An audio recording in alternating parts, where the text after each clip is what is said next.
Demonetisation జరుగుతుంది, డబ్బులు లేవు, ఏటీఎంల దగ్గర లైన్లు ఉన్నాయి. కానీ సినిమా రిలీజ్ అయిన తర్వాత ఆ లైన్లన్నీ థియేటర్లకు వచ్చినాయి. సో దాంతో ఆ లైన్ షిఫ్ట్ అవడంతో చరణ్ సత్తా ఏంటో తెలిసింది ఫస్ట్ ఆఫ్ ఆల్. అండ్ ఇదంతా సాధ్యం అవడానికి first of all producer Aravind గారు. సో ఆయన నమ్మి తీసుకున్న సినిమా అండ్ ఎంత ఖర్చు పెట్టారో, ఎంత వెనకాడకుండా ఈ షూటింగ్ జరిగిందని నాకు తెలుసు. కాశ్మీర్లో మేము చేసినప్పుడు 20-30 డేస్ షెడ్యూల్ అనుకుంటా. It is the most expensive outdoor shooting ever in India అని చెప్పారు అప్పుడులో. So almost like 100-200 people unit and ఎక్కడ కాంప్రమైజ్ అవ్వలేదు. అంటే ఎక్కడ కాంప్రమైజ్ అవ్వలేదు, ఈ క్యారెక్టర్ నాకు ఇచ్చినందుకు థ్యాంక్స్ అని చెప్పిన ప్రతిసారి ఒక హిందీ బాంబే హీరోయిన్ మాట్లాడిన ఫీలింగ్ వస్తుంది. అందుకే చెప్పాలనిపించదు ఎప్పుడు.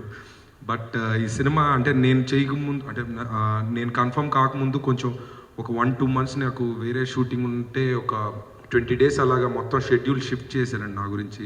సో ఈ క్యారెక్టర్ నేను చేయగలుగుతానన్న నమ్మకం వాళ్ళు నా మీద ఉంచుకున్నందుకు నేను ఒళ్ళు జాగ్రత్త పెట్టుకొని చాలా జాగ్రత్తగా చేశాను. అండ్ డెఫినెట్గా అప్రిషియేషన్ వచ్చింది. సో పర్టికులర్గా చరణ్ అండ్ సురేందర్ రెడ్డి గారు అండ్ అరవింద్ గారు చాలా పర్టికులర్గా నన్ను ప్రిఫర్ చేశారు. So thank you very much sir once again.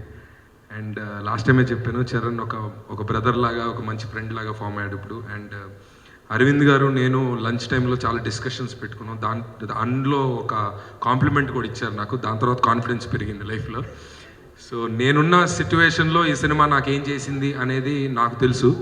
So డెఫినెట్గా ఆడియన్స్ కూడా తెలిసింది అండ్ మీకు కూడా తెలియదు ఏం లేదు. సో నా కెరీర్లో ఒక మంచి బూస్ట్ అయింది మళ్ళీ ఈ cinema. So I'm very very grateful to all of them. Thank you. Please subscribe. Please do subscribe. Please subscribe. Please subscribe. Please subscribe to our YouTube channel.